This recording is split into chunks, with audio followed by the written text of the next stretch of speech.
Hey guys, what's going on? Here's another video for you. This is going to be a super long one. This is my Kmfdm collection. So yeah, this is going to be super long because they have like 22 full lengths in their entire discography. And that's not including like the remix albums and the extra albums and all that. Super prolific band. But we'll start from the top. In 1984, they released Opium, which I don't have. It's an okay album. It's a little more atmospheric than dancey, which the later albums would kind of lean towards. I like the song Mein Helmet and Cunt Boy is pretty good. The rest of it isn't bad. I just always kind of slept on getting it because it's pretty easy to get. I'll get it one day. I'd give that like a 6 out of 10. It's an okay debut. Then after that, in 1986, they released What Do You Know, Deutschland, which I have on CD. This one's pretty good too. I like Cornelian. Itchy Bitchy is easily the best song on here. It's so catchy. I love the, yeah, it's an incredibly catchy song. Really thick 80s atmosphere on here. This is considered a classic by a lot of fans. I like it. It's not my favorite, but it's good for what it is. There's some catchy sections, but overall, you know, it's not their best. So I'd probably give this like a 6.5 out of 10. After that, in 1988, they released Don't Blow Your Top, which again, I have on CD. This one's pretty good too. This was one of those albums that kind of like, it all kind of blended together for me. I think the title track was really good. Yeah, I don't really remember a lot of things standing out. It's more the same as What Do You Know, Deutschland. It's not bad, but it's definitely not one of their worst. It's definitely not one of their best. It's kind of forgettable though, so I'd probably give this like 5.5 out of 10. It's definitely probably the least interesting album they have, but it's not as bad as some of the others, which we'll get to a lot later. Anyway, after that, in 1989, they released UAIOE, which I got this used, and it's actually signed, which is pretty cool. And then there's Sasha's signature. Well, I guess I should have said in the beginning, Kmfdm is an industrial German band that started, I think, around like 1984, and it's fronted by, what the hell is his name, Sasha something? I don't know, Sasha. We'll just leave it at that. And yeah, he's been there from the beginning. It's pretty much his project. But yeah, again, this came out in 89. It's a very short album for them. It's only like 30-something minutes.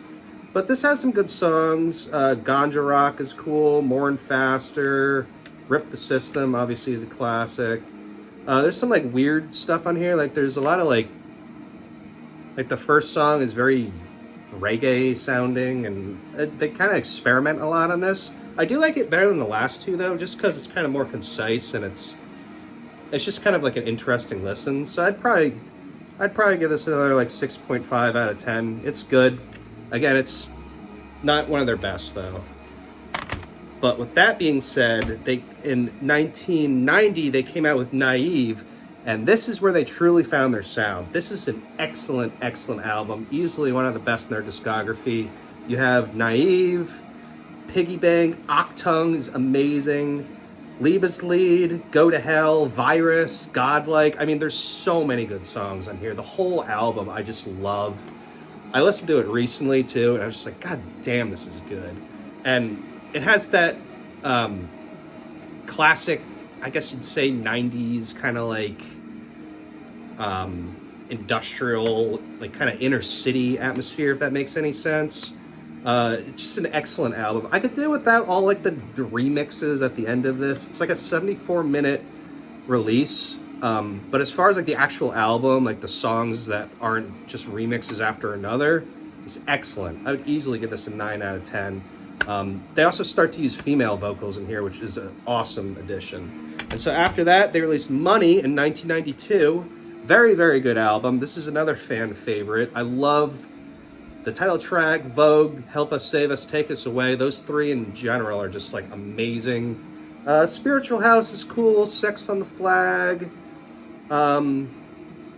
Yeah, overall, it's a very good album. I wouldn't say it's as good as Naive, but it's definitely a very enjoyable listen. It's kind of a darker album, but yeah, it's very good. I'd give this like an 8 out of 10. After that, in 1993, they released Angst, which is one of my favorites. I love this album. Every song on here is just amazing. You have Light, A Drug Against War. They play Light live. I know that. I don't know about Drug Against War. I do remember Sasha saying A Drug Against War was like his favorite song out of like their entire discography, which is saying something. Hole in the Wall is great. I loved Sucks. Kmfdm Sucks. Such a good song. The Problem. Whole album, amazing. Love it. Love it to death.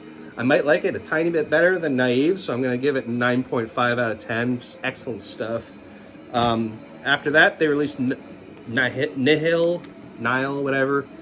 This album's kind of more metal-y, which is pretty cool, and it's a lot better produced than, I think it's their best produced one thus far. And there's some serious classics on here. Beast, Terror, Search and Destroy, Juke Joint Jezebel, which is one of their most popular songs.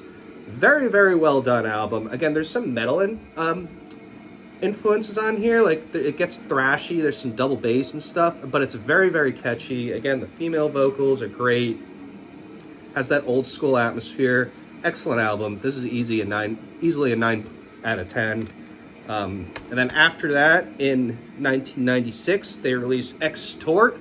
I love this album too. I mean, all of these albums are just... After UAIOE, they just kind of take off for a while. And then Extort is no exception. I love Power. I know Sasha said he hated that song, but Apathy. I love Dogma. The lyrics in that are so funny. Son of a Gun is one of the best songs they've ever written. Again, super catchy stuff. Just fucking a great time. Love this album. Pretty much start to finish. Another 9 out of 10. Easy. After that, we have Symbols. This is probably their most famous album, and for good reason. Excellent production. Pretty much every song on here is just fucking excellent. Megalomaniac. I think that was like one of these like chart-topping songs at the time, at least over in Europe. Stray Bullet, Mercy, Torture, Anarchy, Unfit, Waste. Excellent, excellent, excellent album. Again, the vocal phrasing and the chick vocals and everything, just an amazing album. 9.5 out of 10, easy. And so after that, they released in 1999. This was supposed to be their last album because I guess there was some infighting or whatever. But they released Adios. Some people don't like this album. I really like it, and I might be a little biased because this was like the second album I got from them, like years and years back. But this has a lot of really good songs in it. DIY is great. Triumphant song with some like weird like Conan sounding synths, like the movies, not the doom metal band. I love the title track. Today is great. Witness is a weird song about like, it was like an alien abduction, shit like that. That's All is awesome. Full Worm Garden. It's another great album. I don't know why people have such a complaint about this one. It's right in the ranks of Angst and Nihil and Extort and all them. So this is easily a 9 out of 10. And then after that, I guess they broke up for a little while, or so the story goes. And then Lucia came into the band to be the permanent female vocalist. And I guess she would later marry Sasha, which is a lucky dude because she's a very, very attractive female. But anyway, in 2002, they released Attack. A lot of people don't like this album. It does... I can understand why. It's definitely a change in sound. There's a little kind of nu metal-y type influence in some of the songs, but that's just product of the time. The songs on here, I love this album. I listen to this. This is one of my go-tos when I listen to KMFDM.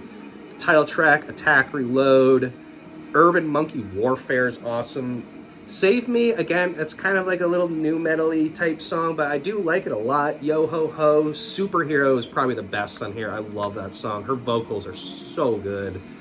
Preach Pervert, it's like a, denouncing religion kind of song. Sleep, I love this. I love this album. A lot of people don't like it too much, but I think it's again, right up there with the last couple ones I've been talking about. This is I'd give this like an 8.5 out of 10, just because the sound is a bit different, and they didn't hold on to some of the tropes they had in the earlier albums, but whatever, it's still very good for what it is.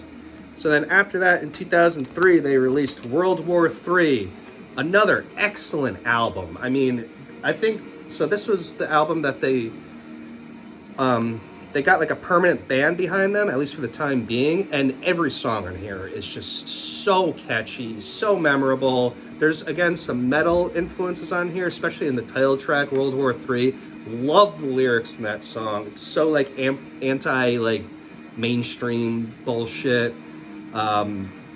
Last Things is excellent. The drumming in that is crazy. Blackball's awesome. Stars and Stripes is awesome. Revenge has like one of the catchiest vocal melodies they've ever had, period. I love this album. I don't know if I like it quite as much as Attack, but it's really, really good for what it is. So many good songs. I would give this an 8 out of 10. After that, they released How Rook, which actually, before I had this, I had the remix album, which I'm not going to review because I said I wouldn't review the remix albums. This was the first one I ever got by them, Rook Zook. It's their remix album for How Rook. So I was more familiar with this.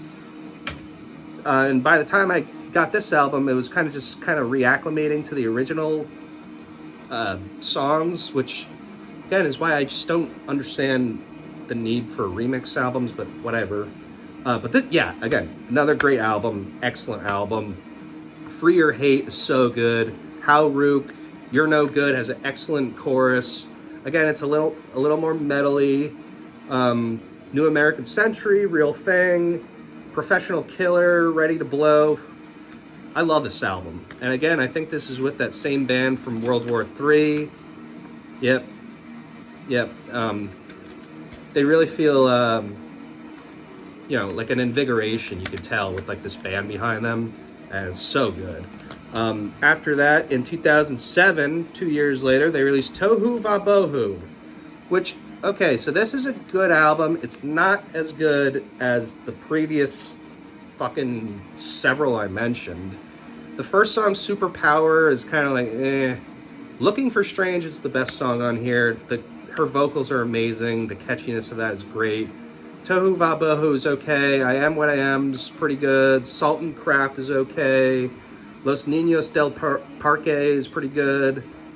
Boomaya, Fait Accompli. It's good, but the quality of the songs aren't as good as the last couple of albums. It's not quite as memorable. The catchiness is still there, but it's not as, like, infectious. But it's still a good album. I would probably give this a 7.5 out of 10. After that, they released Blitz, and I think this one is a bit better than Tohu Vabohu. You have songs like Bait and Switch, Never Say Never, which is an incredibly catchy song. That song always sticks with me. Potts Blitz is cool. Bitches is a fun song. Strut. And then the one song on here that I can't stand is Me and My Gun, because the vocal harmonies in that are just so, like, obnoxious. But that aside, it's a solid album. I like it a little bit better than Tohu Vabohu, so I'd probably give this like a 7.5 out of 10. There's some really good songs on here. After that, we have What the Fuck, or WTF, in 2011. This one's probably better than the last two I just mentioned. Love the song Crank. Rebels in Control is one of my favorite songs by them. I've seen them play that live. It's fucking awesome. Dystopia is great. Panzerfaust is awesome. Very haunting song. Spectre, Amnesia, Death and Burial of CR. This is a very, very good album. I would probably give this an 8 out of 10. There's a lot of really good songs on here. And it's kind of like a more dark album for them, which is cool.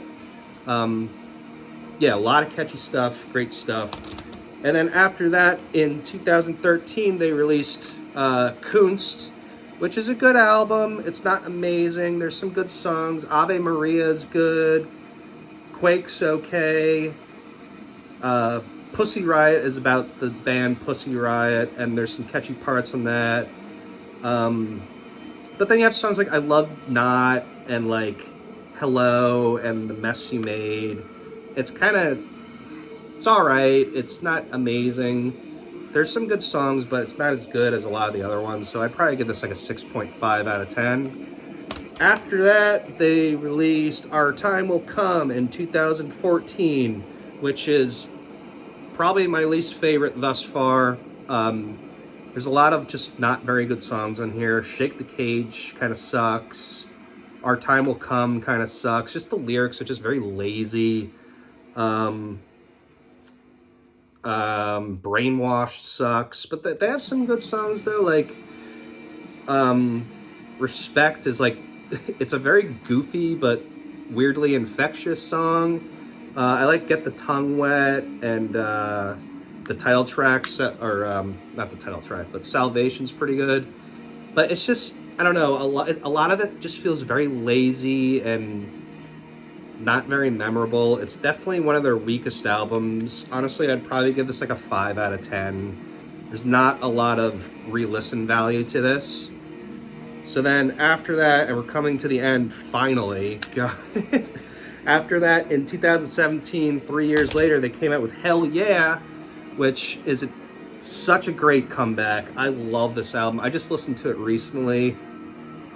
The intro song, Hell Yeah, is pretty good. It's not amazing, but then Freak Flag is awesome. So the production on this album is amazing. Like, it's perfect for their style. They really stepped it up. You could tell they really put effort into this release. And then you have songs like Total State Machine, which is totally like anti-government anthem, which I just love. Some great drumming in that. Murder My Heart was a single by them. It's pretty good. Rip the System version 2.0 is awesome. Shock is amazing. I love that song. Her vocals are so good, so catchy. Fake News is a fun song. Prescription for the Damned is awesome. Her vocals are so ferocious in that song. Burning Brain is great. Only Lovers is really good. And Glam Glitz, Guts and Gore has some awesome double bass and synth work in it. I really, really enjoyed this album. It was such a breath of fresh air after Our Time Will Come. And I saw them on tour for this album too. Just great stuff. I loved it. So I'd give this easily an 8 out of 10, maybe even teetering on an 8.5 out of 10. And so after that, they released Paradise in 2019. Now, I don't own this one because I remember listening to this when it first came out, and the first fucking song, it's called KMF, and it has this, it's like some dopey, I fucking remember listening to this song, and I'm just like, what the fuck is going on? Because it's this horrible, cringy rap song, where like, kill motherfucker, kill mother. It's just like, why? Like, it just ruined the entire album for me. Because there are some, like, Oh My Goth number 3 is pretty good. The title track's pretty good.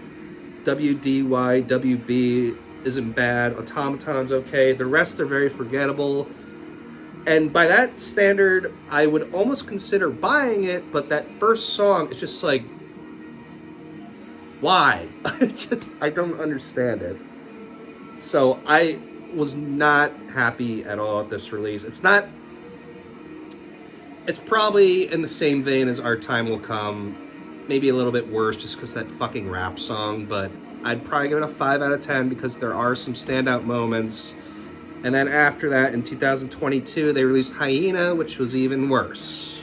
Because they followed in the trend with the first song being some fucking rap song, and I'm just like, what fucking, who greenlit this idea? It's not good. Like, can we just not, oh, it's so cringe and like, oh, it's just not good. And this album's even worse because there's almost no good songs on this. It just seems, it feels very lazy, very dialed in, and I understand, like, ever since they came back with Attack, they've kind of been following a formula, but at least they put the effort in to make catchy songs with layers and great vocals. This album has pretty much none of that. The title track's not bad, but otherwise, it's just not good. It is not a good album. This is easily the worst thing they've ever done. I'd give this a 3 out of 10. It's not good. And so that's it for now. Next year, they're releasing this album in February called Let Go. I don't have a lot of high hopes because the last two were fucking garbage. But we'll see. I do love this band. They are kind of a guilty pleasure for me. I know, like, not a lot of people, A, really know this band, or, like, it's kind of like, it's kind of a guilty pleasure because nowadays, especially, they're seen, like, I don't know, just kind of worn out, I guess, or kind of overstayed their welcome, which I understand. I don't really have high hopes for the new album, but you know what? Goddamn, they have some fucking bangers in their discography, and there's a reason I own so many goddamn albums by them. There's a lot of great shit they have. And, you gotta hand it to them. Even with the duds, the last two, hopefully they hang it up soon. Unless the new album's gonna be good. I mean, who knows? But I think they're a great band. I don't really care what anyone says. So that's my video. I hope you guys enjoyed it. And I'll catch you next time.